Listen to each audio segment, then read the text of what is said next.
ನನ್ನ 2ನೇ ಮಗ ಮತ್ತು ಸೊಸೆದು ವೆಡ್ಡಿಂಗ್ ಆ್ಯನಿವರ್ಸರಿ ಇದೆ. ನೀವೆಲ್ಲ ಕುಟುಂಬ ಸಮೇತ ಬರಬೇಕು. ವೆಡ್ಡಿಂಗ್ ಆನಿವರ್ಸಿನಾ? ಲಕ್ಷ್ಮಿ ಅವ್ರದ್ದಾ? ಓಹೋ, ತುಂಬ ಸಂತೋಷ. ದೊಡ್ಡವ್ರನ್ನೆಲ್ಲ ಇನ್ವೈಟ್ ಮಾಡಿದ್ದೀರಾ? ಅವರೆಲ್ಲ ಬರ್ತಿದ್ದಾರಾ? ಎಂಟ್ರಿ ಪಾಸ್ ಏನಾದರೂ ಇದೆಯಾ? ನಮ್ಮ ಅಕ್ಕಪಕ್ಕದ ಮನೆಯವ್ರನ್ನೆಲ್ಲ ಕರ್ಕೊಂಡು ಬರ್ಬೋದಾ ನಾವು? ಕೌಸಲ್ಯ,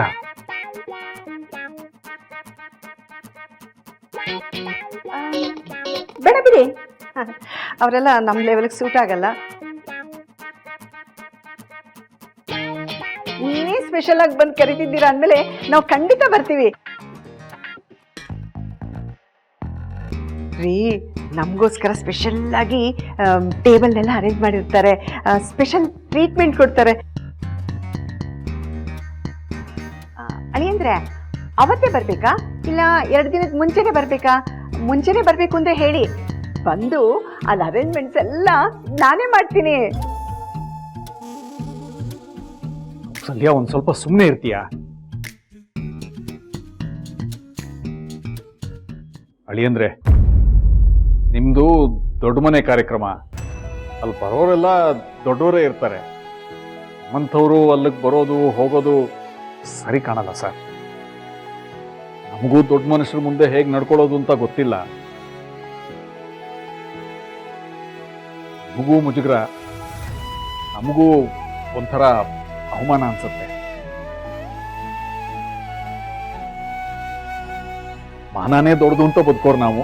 ಎಲ್ಲರೂ ಯಾರಾದರೂ ಒಂದು ಚಿಕ್ಕ ಮಾತು ಹೇಳ್ಬಿಟ್ರೆ ನೋವು ಅನ್ಬಿಸ್ತೀವಿ. ಹಾಗೆಲ್ಲ ಏನೂ ಆಗಲ್ಲ, ಅದಕ್ಕೆ ನಾನು ಅವಕಾಶನೂ ಮಾಡಿಕೊಡಲ್ಲ. ಅಮ್ಮ ನೀವೆಲ್ಲ ಬರ್ತೀರಾ ಅಂತ ತುಂಬ ಎಕ್ಸ್ಪೆಕ್ಟೇಷನ್ಸ್ ಇಟ್ಕೊಂಡಿದ್ದಾರೆ. ಬರಲಿಲ್ಲ ಅಂದರೆ ಅವ್ರ ಮನ್ಸಿಗೆ ತುಂಬ ನೋವಾಗುತ್ತೆ. ಅಯ್ಯೋ, ನೀವು ಕರೆದ್ಮೇಲೆ ನಾವು ಬರ್ದೇ ಇರ್ತೀವಾ? ಬರ್ತೀವಿ ಬಿಡಿ. ಇವ್ರು ಸ್ವಲ್ಪ ಹಾಗೆ, ಸ್ವಲ್ಪ ಪುರಾಣ ಜಾಸ್ತಿ. ಕೌಸಲ್ಯ, ಅಯ್ಯ ನೀವೇನ್ರಿ, ನಮ್ಗೇನು ಲೆವೆಲೇ ಇಲ್ಲ, ನಾವು ಬಡವರು ಅಂತ ಯೋಚನೆ ಮಾಡ್ತಿದ್ದೀರಾ? ಯೋಚನೆ ಮಾಡಬೇಡಿ. ಆ ಬ್ರೋಕರೇ ಹೇಳಿಲ್ವಾ ನೀವು ಏಜೆಗೆ ಮಗಳನ್ನ ಕೊಟ್ಟಿರೋದೇ ಒಂದು ದೊಡ್ಡ ಲೆವೆಲು ಅಂತ? ಅಯ್ಯೋ, ನೀವೇನು ಯೋಚನೆ ಮಾಡ್ಬಿಡಿ ಹೇಳಿ. ಅಂದ್ರೆ ನಾವು ಕುಟುಂಬ ಸಮೇತರಾಗಿ ಕ್ಯಾಬ್ ಟ್ಯಾಕ್ಸಿ ಮಾಡ್ಕೊಂಡು ಬರ್ತೀವಿ. ನೀವೇನು ಕಾರ್ ಕಳ್ಸೋದು ಬೇಡ. ಥ್ಯಾಂಕ್ ಯು, ಕೊಡೋಣ. ಅಯ್ಯೋ, ನೀವೇನು, ನೀವು ಬಂದ ಖುಷಿನಲ್ಲಿ ಆ ಗ್ಯಾಪ್ನಲ್ಲಿ ವೆರೈಟಿ ಅಡುಗೆ ಮಾಡಿಬಿಟ್ಟಿದ್ದೀನಿ. ಊಟ ಮಾಡ್ಕೊಂಡೇ ಹೋಗ್ಬೇಕು. ನೀನೇನೆ ನೀನು ಬಾ ಅಂದಿದ್ದಷ್ಟೇ ಹೂ ಅಂತೀಯ? ಅಮ್ಮ, ಅವ್ರಿಗೆ ಟೈಮ್ ಇಲ್ಲ, ನೀನು ತಲೆ ತಿನ್ಬಿಡೋ, ಸುಮ್ಮನೆರು. ಅರೆ ನೀನೇನೆ ಅವ್ರಿಗಿಂತ ಮುಂಚೆ ನೀನೇ ಆಗಲ್ಲ ಅಂತ ಹೇಳ್ತಾ ಇದೀಯಾ? ಅಲ್ಲಿ ಅಂದ್ರೆ ಪ್ಲೀಸ್ ದಯವಿಟ್ಟು ಊಟ ಮಾಡ್ಕೊಂಡು ಹೋಗಿ. ನೀವು ಊಟ ಮಾಡ್ಕೊಂಡು ಹೋಗ್ಲಿಲ್ಲ ಅಂದ್ರೆ ನಮ್ಮ ಮನ್ಸಿಗೆ ಬೇಜಾರಾಗುತ್ತೆ ಅಲ್ವೇನ್ರಿ? ಅಮ್ಮ ಅರ್ಥ ಮಾಡ್ಕೋ, ಅವ್ರಿಗೆ ಮುಖ್ಯವಾದ ಕೆಲಸ. ಸರಿ, ಊಟ ಮಾಡ್ಕೊಂಡೆ ಹೋಗ್ತೀನಿ.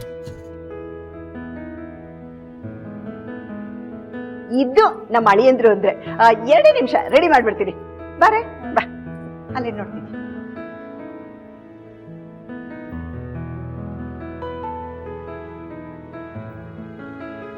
ನನ್ನ ಹೊಟ್ಟೆ ತುಂಬಾ ಭಾರ ಆಗ್ತಿದೆ, ನಡೆಯೋಕ್ಕೂ ಆಗ್ತಿಲ್ಲ.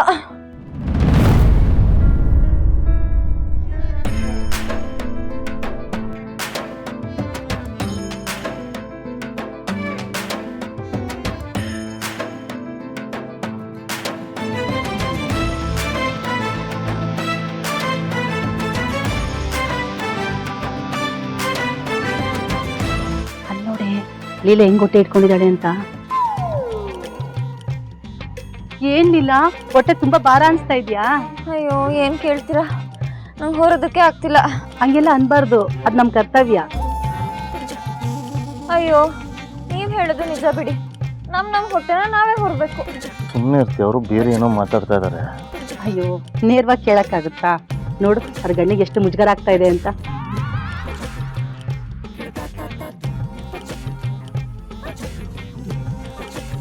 ಏನ್ ಮಾತಾಡ್ಸ್ಕೊಂಡು ನಿಂತ್ಕೊಂಡ್ಬಿಟ್ಟಲ್ಲ, ಎಷ್ಟು ದೃಷ್ಟಿ ಆಗಿದೆಯೋ ಏನೋ. ಮೊದ್ಲು ದೃಷ್ಟಿ ತೆಗಿಯೋಣ.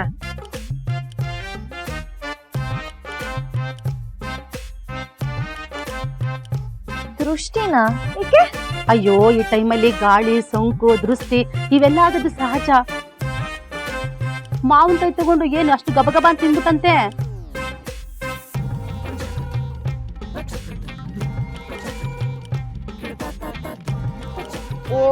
ರಂಗಮ್ಮ ಎಲ್ಲ ಹೇಳ್ಬಿಟ್ರಾ?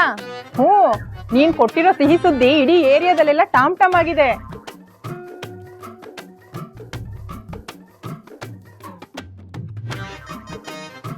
ಹಾ, ಆರತಿ ಮಾಡ್ಬೇಕು. ಇಬ್ರು ಅದತ್ರ ಬನ್ನಿ.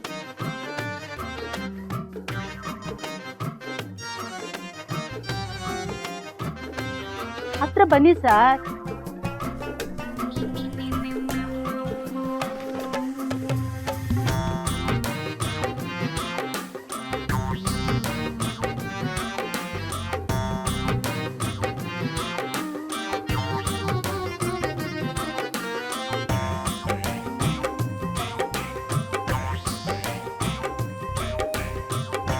ಮತ್ತೆ ಫಂಕ್ಷನ್ ಎಲ್ಲ ಎಲ್ಲಿ ಮಾಡ್ಬೇಕು ಅಂತ ಅನ್ಕೊಂಡಿದ್ದೀರಾ? ಅಯ್ಯೋ, ನಮ್ಮ ಮನೇಲಿ ಎಲ್ಲೆಲ್ಲ ಏನ್ ಮಾಡ್ತಾರೆ ಅಂತ ನಂಗೆ ಹೇಳೋದೇ ಇಲ್ಲ. ಎಲ್ಲ ಸರ್ಪ್ರೈಸು. ಸರ್ಪ್ರೈಸಾ? ಹಾಗಾದ್ರೆ ಗ್ರ್ಯಾಂಡ್ ಆಗಿ ಮಾಡ್ಬೇಕು ಅಂತಾನೆ ಪ್ಲಾನ್ ಮಾಡಿರ್ತಾರೆ. ಸುಮ್ಮನೆ ಪಾಪ ಏಜೆ ಸರ್ಗೆ ಎಷ್ಟು ಮುಜುಗರ ಆಗ್ತಾ ಇದೆ. ಹೊರಡೋಣ. ಅಯ್ಯಯ್ಯೋ, ನನ್ ಫೇವ್ರೆಟ್ ಮಾವಿನಕಾಯಿ. ರೀತಿ ಬೇಗ ಹೋಗ್ಬಿಟ್ಟು ಮಾವಿನಕಾಯಿ ತಗೊಂಡ್ಬಾರೆ. ಮಾವಿನಕಾಯ? ಎಷ್ಟ್ ತಿಂದ್ರು ತಿನ್ಬೇಕು ತಿನ್ಬೇಕು ಅಂತಾನೆ ಅನ್ಸುತ್ತೆ. ಅನ್ಸುತ್ತೆ. ಈ ಟೈಮಲ್ಲಿ ಮಾವಿನಕಾಯಿ ಅಲ್ವಾ ಜೀವ? ಬೇಕಾದ್ರೆ ಹೇಳು, ನಮ್ಮ ಮನೇಲಿ ತಂದ್ಕೊಡ್ತೀನಿ. ಅಯ್ಯೋ ಬೇಡ, ಬೇಕಾದ್ರೆ ತರ್ಸ್ಕೊತೀನಿ. ರೇವತಿ ಬೇಗ ಬಾರೆ.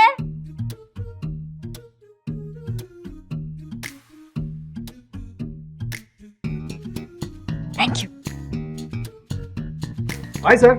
ಬಾಯ್ಲಿಲ್ಲ. ಬಾಯ್ಲಿಲ್ಲ. ಬಾಯ್ ಪಾ.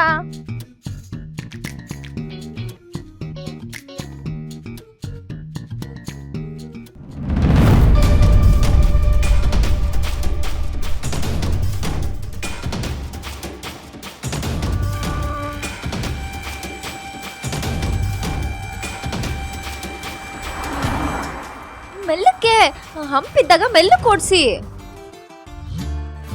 ಇಲ್ದೆ ಹೋದ್ರೆ ಗಾಡಿ ಕುಲ್ಕುತ್ತೆ. ಗಾಡಿ ಕುಲ್ಕುದ್ರೆ ನಂಗೆ ಹೊಟ್ಟೆ ಹೊತ್ತುತ್ತೆ. ಹೊಟ್ಟೆ ಹೊತ್ತಿದ್ರೆ ಹೊಟ್ಟೆಲಿರೋದೆಲ್ಲ ವ್ಯಾಕಂತ ಹೊರಗಡೆ ಬರುತ್ತೆ.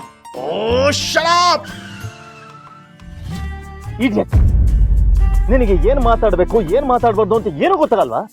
ಈಗ ನಾನು ಏನ್ ಮಾಡ್ದೆ ಅಂತ ಬೈತಿದ್ದೀರಾ? ಅಲ್ಲ, ವಾಂತಿ ಬಂದ್ರೆ ವಾಂತಿ ಮಾಡೋದು ತಪ್ಪಾ? ಮಾತಾಡ್ಬೇಕಾರೆ ಏನು ಫಿಲ್ಟ್ರೇ ಇಲ್ವಾ ನಿನ್ಗೆ? ಅಲ್ಲ, ಅವ್ರಗಳ ಮುಂದೆ ಹೊಟ್ಟೆ ವಾಂತಿ ಅದು ಇದು ಅಂದ್ರೆ ಅವ್ರಿಗೆ ಏನ್ ಐಡಿಯಾ ಬರುತ್ತೆ ಅಂತ ಗೊತ್ತಿದೆಯಾ ನಿನ್ಗೆ? ಏನ್ ತಿಳ್ಕೊತಾರೆ? ನಿನಗೆ 3 ತಿಂಗಳು ಏನಿಲ್ಲ, ನೀನ್ ಮಾಡೋದೆಲ್ಲ ಬರೀ ಇಂಥ ಕೆಲಸನೇ ಅಲ್ಲ. ನಿಮ್ಮ ಮನೆ ಹತ್ರ ಜನ, ಅವ್ರ ಮಾತುಗಳು, ಅವ್ರ ಬಿಹೇವಿಯರ್ ಇರಿಟೇಟ್ ಆಗತ್ತೆ ನನಗೆ. ಏನು ಗ್ಯಾರಂಟಿ ಹಿಟ್ಲರ್ ಕಲ್ಯಾಣ